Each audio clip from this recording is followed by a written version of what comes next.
Yeah, I'll react to that, sure. Hello, gentlemen. Let's do it. Battle of Gadebusch. 1712, I probably butchered that name. Great Northern War. My name is Connor. Preemptive like. Nice to meet you. My first video, alright? I'm waking up. Coffee, check. Original link to the video, top of the description. Right below that, link to the Discord. Click on it. Send you right over there. Would love to have you. Let's do it. If you're not ready to learn, you know the drill. There's the door. Home ec is down the hall. You're in the wrong class. Phones away. I'd recommend watching the previous episode. That is up to you. Copy someone's notes. Let's go.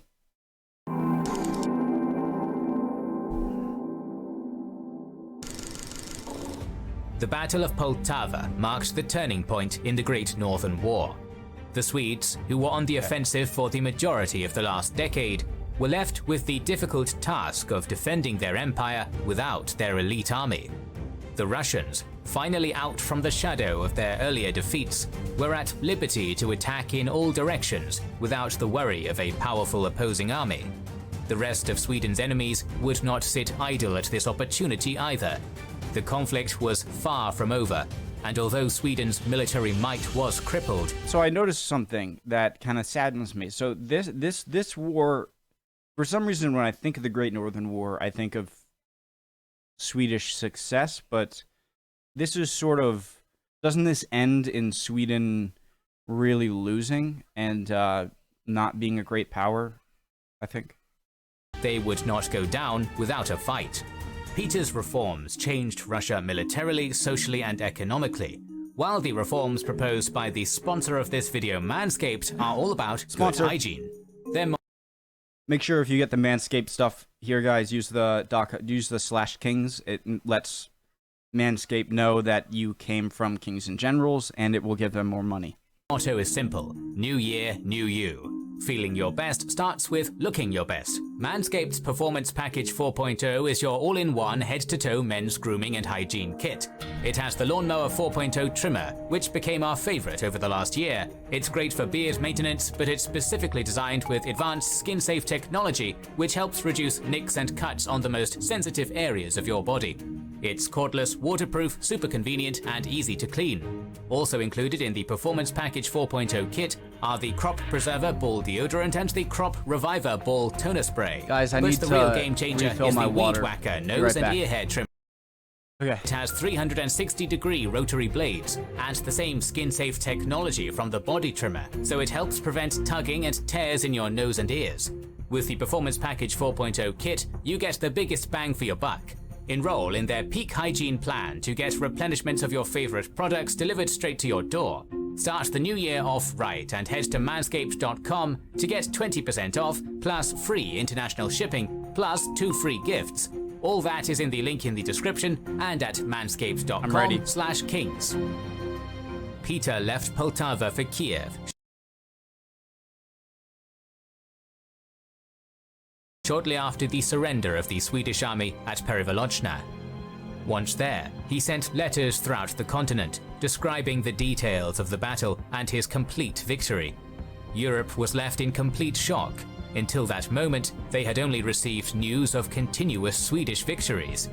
The Duke of Marlborough famously wrote, "We have no confirmation as yet of the battle between the Swedes and the Muscovites, but should it be true of the first being so entirely beaten as is reported, what a melancholy reflection it is that after constant success for 10 years, Charles XII should in 2 hours' mismanagement and ill success ruin himself and his country." The rest of Europe's elite had a similar disposition. Melancholy is right. Melancholy means like a... Doesn't it? It means like a deep sense of, like a deep sense of sadness, or towards the Russian victory. However, some welcomed Russia onto the European stage. The famous polymath and philosopher Leibniz remarked that Peter would now be the Turk of the North. Charles himself only avoided capture by sacrificing the majority of his elite army and his most trusted commanders. Though Russian Oh forces yeah, pursued the something Swedish weird here happens here, right? Doesn't he like overstay his welcome in the Ottomans, and then the Ottomans end up not... king, they could not catch him before he crossed the Bug and entered Ottoman territory. Sultan Ahmed III prepared a camp for Charles and his followers at Bender, and they would settle there for the time being. During his stay in Bender, a military camp was built for Charles XII and his men. Sweden was effectively governed from there. Peter was elated because of his grand victory, yet he was also equally disappointed due to Charles and Mazeppa's escape into Ottoman lands. Wasting no time, the Tsar entered diplomatic talks with Augustus of Saxony, Frederick of Denmark, Frederick William of Prussia, and George I of Hanover. The victorious Russian army was subsequently split in two. Sheremetev would move north towards the Baltic, while Menshikov would advance west into Poland. Stanisław, whose position in Poland was already negligible, saw his royal authority erode completely after the defeat of the Karolian army. Augustus repudiated the Treaty of Altenstadt and advanced into Poland with an army. The magnates of the Commonwealth, either out of dislike towards Stanisław or fear of Russian aggression, began endearing themselves to their former monarch and offered him the crown once again. Left without any alternative, Stanisław joined the Swedish forces in their retreat to Pomerania and then abdicated. To compensate him for the lost crown, Charles granted him the Principality of Zweibrücken and named him Count Palatine. Huh? What? To compensate Swedish forces in their retreat to Pomerania and then abdicated. To compensate him for the lost crown, Charles granted him the Principality of Zweibrücken and named him Count Palatine. King once again, Augustus met Peter. Charles, he's talking about Charles XII. How does he have the power to give him that? On the 9th of October, King once again, Augustus met Peter on the 9th of October at Turin. He feared Peter's reaction to having been abandoned in 1706. However, the Tsar did not hold a grudge. Nevertheless, at dinner, Peter could not resist an ironic thrust at Augustus's faithlessness. "I always wear the cutlass you gave me," Peter said, "but it seems you do not care for the sword I gave you, as I see you are not wearing it." Augustus replied that he prized Peter's gift, but that somehow in the haste of his departure from Dresden, he had left it behind. "Ah," said Peter, "then let me give you another." He gave Augustus the same sword. Okay, so this guy's happy. Augustus is happy that Peter. So he's not mad for ditching on him, but I'm sure under any other circumstance, Peter wouldn't ask if he had the sword, but just to kind of like softly put him down even more, he had given him before, which had been discovered in Charles's baggage at Poltava. The monarchs signed a new treaty that effectively made the Commonwealth a Russian dependency in all but name. The Russians were allowed to station their troops in the Commonwealth. Peter would become the guarantor of the rights of the Polish nobility, while Augustus would join all of Peter's wars. One secret clause of the treaty was that Augustus would be allowed to claim Livonia. In the following days, Peter also established alliances with the Danes and the Prussians, who would enter the war again by the end of 1709. A large Danish army landed in Scania at the beginning of 1710. Alarmed at the prospect of an attack on mainland Sweden, a 15,000-strong army was raised by Magnus Stenbock. At the Battle of Helsingborg in March, the Swedish army decisively defeated their Danish counterpart. This effectively marked the last time that the Danish tried to reclaim Scania. As Augustus was consolidating his power in the Commonwealth for most of 1710, and the Danish were rebuilding their armies at the same time, the western front of the war went through a lull for most of the year. The same cannot be said for the eastern Baltic, though. Sweden's Baltic ports remained relatively undefended now that the Karolian army had capitulated. In July, Riga, Sweden's richest and most populous city, surrendered to the Russians after negotiating the restorations of old privileges for the Livonian nobility. According to the Treaty of Turin, Riga was supposed to be handed over to Augustus. However, the topic seemingly never resurfaced again. Dunemunda and Pernau fell in August, while Arensberg and Revel capitulated in September. In March of the same year, Viborg had been besieged too. Suffering from a lack of supplies and artillery, the Russian army was unable to assault the well-defended fortress. Finally, after several months, Peter arrived with his new fleet, bringing his army much-needed food and weapons. The massive Russian artillery barrages breached the walls within a few days, and the Swedish garrison quickly surrendered. With this, Peter had finally achieved one of his main personal goals: to form a powerful defensive corridor around his capital, St. Petersburg. The Russians led several offensives into Finland during the next 2 years.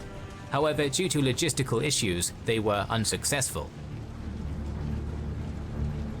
No sooner had Charles taken refuge in the Ottoman Empire, Peter had begun sending letters to the Sultan, requesting the Swedish king's extradition. These letters became increasingly threatening as the months passed, much to the annoyance of Ahmed. Taking the last of Peter's letters as a personal insult, the Sultan declared war on Russia in October of 1710. Why would Peter do that? And doesn't Charles become a nuisance to the Sultan pretty soon? The Tsar was still under the impression of his victory at Poltava, and this There's prompted him to enter the war with a much smaller army than the Ottoman one, relying only on the support of Moldavia and Wallachia. It's one of the most beautiful sounds in the world. The sound that signifies the sound of a kings and generals major battle of an episode starting. This war, known as the Pruth campaign, ended in a swift defeat for the Russians, with Peter himself only avoiding being captured due to the incompetence of the Ottoman Grand. I'm such an idiot, I have to shut up. Than the Ottoman one, relying only on the support of Moldavia and Wallachia. This war, known as the Pruth campaign, ended in a swift defeat for the Russians, with Peter himself only avoiding being captured due to the incompetence of the Ottoman Grand Vizier. The subsequent Pruth Treaty stipulated, among other things, that Peter would allow Charles free passage to Sweden.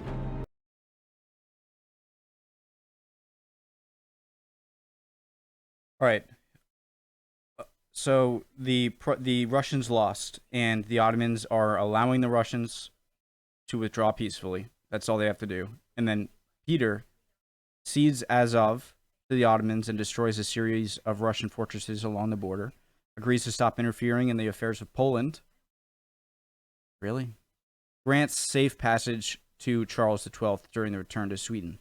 What exactly is in it for the Ottomans to keep a Swedish king safe? I mean, they're not exactly very connected, and they have enemies of Sweden in between. And Charles would not use that right, however, instead choosing to remain in the Ottoman Empire to try and persuade the Sultan to attack Russia again.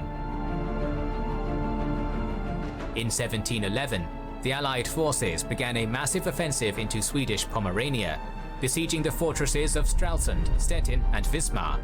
But since the armies were more interested in raiding the countryside, the sieges were not effective. Additionally, disagreements between the commanders and a lack of siege artillery ensured that nothing of note would be achieved. In September, Stenbock landed on the island of Rügen with a large army. Alarmed at the prospect of facing a strong Swedish army, the Allied forces retreated from Stralsund and Stettin. As the Allies were insufficiently strong to take such well-garrisoned cities, they remained content with sporadic raids on smaller settlements. In the spring of 1712, another strong Swedish army arrived in Stralsund. Consequently, the Danish navy began tightening its grip over the Baltic Sea, which worsened the situation for the defenders of the Swedish forts. Stenbock knew that Stralsund would not survive a combined land and sea-based blockade. However, facing the combined Danish, Saxon, Russian army was not a feasible option either. Guys, don't worry. Like, when I'm looking over here, I'm still watching, so I didn't miss anything. Danish, Saxon, Russian army was not a feasible option either. In autumn, the Allied forces split up into two, so that one part could raid Mecklenburg. Stenbock's options were now to face a large Russian-Saxon army south of Stralsund, or to head west into Mecklenburg and fight the Danish. In the end, he decided on the latter option. Peter was in Dresden at the time, recovering from an illness. He was already furious because of the lack of coordination between the Allied commanders, and after hearing of Stenbock advancing towards Mecklenburg, he ordered his forces to engage in a pursuit without him. Stenbock advanced quickly, much faster than Magnus is such a cool name. Magnus. and the Russian-Saxon armies did. On the 3rd of December, the Danish army encamped and the Russian-Saxon armies did. Stenbock advanced quickly, much faster than the Russian-Saxon armies did. On the 3rd of December, the Danish army encamped for winter quarters southwest of Wismar, near the town of Gadebusch. The Swedish army arrived at Wernau on the 14th, and by the 18th, they were already at Brusewitz, merely 10 kilometers away from the Danish army. At that point, the Russian army was south of Lake Schwerin and could not provide any assistance. Only a small Saxon cavalry detachment arrived to aid the Danish by the eve of the battle. Stenbock knew that any delay would be detrimental to his cause, so he marched his army through a snowstorm, arriving on the other side of the river on the morning of the 20th. Jobst von Skoltens, the leader of the Danish army, placed his forces behind a river and dense marshland near the village of Falkenstedt. The strong Danish defensive position made their leaders believe that the Swedes would turn south and try to cross the river at a safer point before attacking. After reconnaissance, however, Stenbock concluded that their only chance of victory would be through a full frontal assault. The Allied army was around 17,000 strong, with 8,000 Danish infantrymen, 5,000 cavalry, along with another 4,000 Saxon horsemen. The Swedish army had about 12,500 men, with 6,500 footmen and 6,000 cavalry. A question, guys, is it's not related, but I just want to get it out of my head so I can think. Frederick the Great, is he born yet? Or, like, is he born? Like, is he... When is he... How much after this is like, Frederick the Great alive? Both sides placed their infantry in the center and their cavalry on the flanks. The Swedes had 30 cannons, while the Danish had 14. Jobst von Scholten led the Danish army, Jakob von Flemming led the cavalry on the left flank. Stenbock led the Swedish army. At 1 p.m., the Swedish artillery opened fire, and the rest of their troops advanced. The Swedes were using a new type of cannon, which was more mobile and precise than the Danish artillery. Their artillery barrage not only managed to cover the advance of their troops, but also dealt heavy casualties to the Danish forces.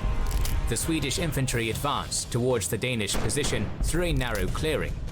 Adhering to the Karolian tactics, they advanced until they could discern their enemy's facial features and fired several devastating volleys. The Danish infantry... The Swedish, they're always outnumbered, but they're always more disciplined and had better weapon technology. It's crazy. Returned fire, however it was not precise. Not always, but you get what I mean. Skoltens attempted to break the Swedish center with a cavalry attack from the right. This attack failed due to precise Swedish volleys, as well as artillery barrages, and the cavalry retreated after suffering significant casualties. Afterwards, the Swedish left attacked the winded Danish right. This forced Skolten to wheel his entire army to the left to avoid being outflanked. Simultaneously, the Swedish cavalry on the right managed to find a small path through the marsh and attacked. The Danish left was caught completely by surprise and began retreating because of the relentless Swedish assault. The Allied army, though in a strong defensive position, was suffering from disorganization. Flemming, the leader of the Danish forces on the left, requested that the cavalry which was kept behind Falkenstedt be brought to the front on the morning of the battle. Skolten acquiesced, however his order came in late, and those cavalry regiments were caught behind the Danish left during the retreat. As they were unprepared for battle and caught in a position where maneuvering was difficult, disorder broke loose within their ranks. They were pushed back to Falkenstedt, where brutal fighting broke unprepared for battle and caught in a position where maneuvering was difficult. Disorder broke loose within their ranks. They were pushed back to Wagenstedt, where brutal fighting ensued. The quick and precise Swedish assault along the entire front pushed the Danish army back, and some units began routing. Unable to save their left flank, Fleming and Skultens retreated behind Wagenstedt and formed a new defensive line there. The Swedish left once again assaulted the Danish right. However, they were fired upon by the Danish Royal Guard and lost some of their momentum. Nevertheless, the Danish right almost broke, and Fleming had to reinforce it with his Saxon cavalry. The Saxons managed to stabilize the line. However, their attack... The different German sides still confuse the hell out of me.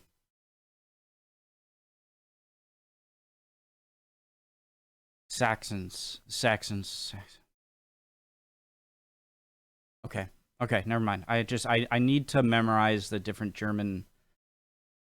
Saxon cavalry. Never mind. The Saxons managed to stabilize the line. However, their attempts to push the Swedes back were unsuccessful. The Royal Guard still continued firing at the Swedish cavalry, causing many casualties. This forced Stenbock to send his elite infantry regiments to fight them, and the two sides engaged in a brutal melee. This engagement was eventually won by the Swedes, and the Danish centre began to retreat. The Saxons, though unable to defeat the Swedish left, fought fiercely and ensured that their enemies could not pursue the retreating forces. Most of the troops on the Danish left were either killed or captured, and only a few soldiers managed to retreat with the rest of the army. In the end, the Danish army lost all of their artillery and about 6,500 men, most of whom were captured, while the Swedes lost 1,500. How? Although this battle was a tactical success for Stenbock's army, it proved to be strategically insignificant. The Danish army was not completely broken, and the Russians and Saxons still had overwhelming numerical superiority. Guys, imagine if the Swedish had the numbers that the Russians did. Game over. And I know, like that's kind of stupid to say, and it's purely hypothetical, obviously, because I think the fact that the Russians do have so many, and I'm just using Russia and Sweden as an example. This can be said for a lot of places. The fact that the Russians do have the luxury of a giant geography, land area, and a giant population means that they don't have to think about warfare in the way a smaller country and population like Sweden has to think.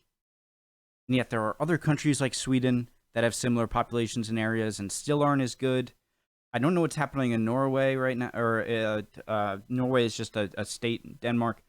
But it's crazy how the Swedes are dominating. I am not just... I have a lot of British people, British viewers, and I watch a lot of British videos. I'm not going to suck up to British people.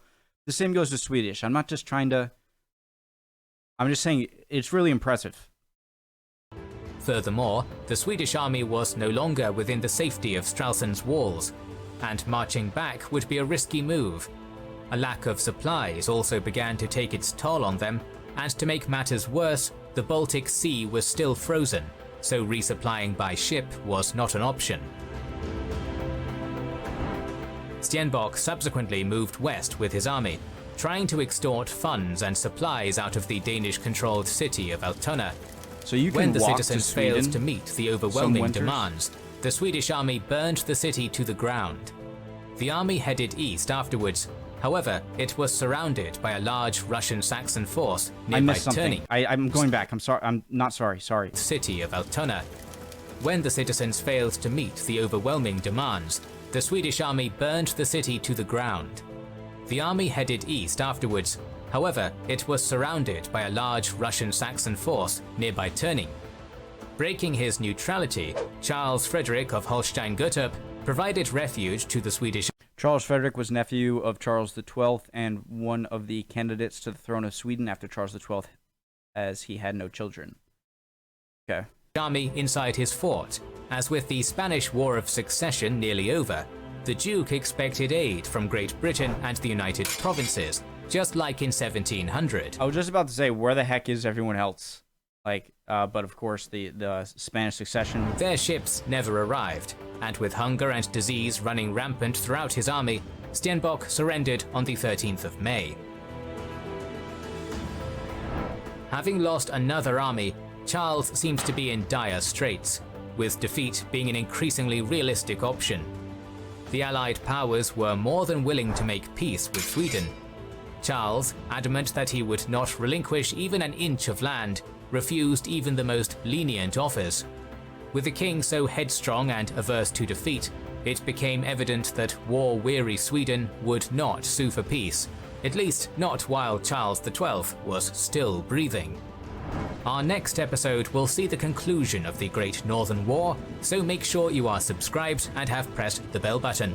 Please consider liking, commenting and sharing, it helps immensely. Awesome video like always. End of the Swedish Empire. Spoiler, I got it by now. Gangut, 1714, Great Northern War. Kings and Generals, phenomenal channel. It's crazy how at the beginning of the 1700s, there's the Great Northern War and the War of the Spanish Succession, so all of Europe is in a big fighting. And then the beginning of the 1800s, all of Europe is in big fighting in the Napoleonic Wars. And then the beginning of the 1900s, World War I and then World War II. I'm not saying...